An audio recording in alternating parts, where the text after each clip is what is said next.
Well, unless you've been living on another planet, you'll know that Canada's prohibition on marijuana was lifted this week, and that's bringing back memories of another prohibition that also came to an end. Here's CTV's Mike McArdle with the last word on how, when it comes to banned substances in Canada, history has a way of repeating itself.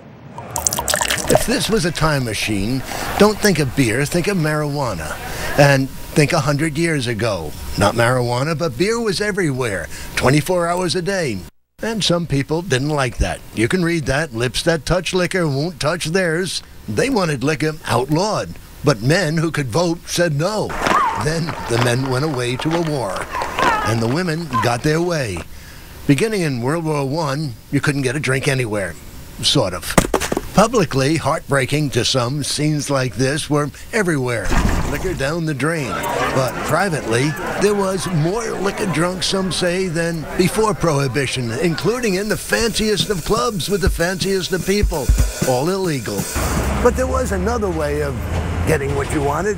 Simply, legally, simply go to your doctor and get a prescription. Medical marijuana, medical booze. One doctor wrote 400 prescriptions a month, and a lot more at Christmas time. Then the war ended, the soldiers came home, and guess what they voted for?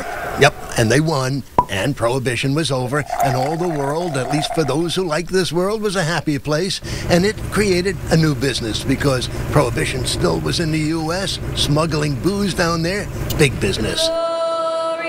And something else the same now as then. Canada, not only the best place, but having something that some in America would move to Canada to get. Mike McArdle, CTV News.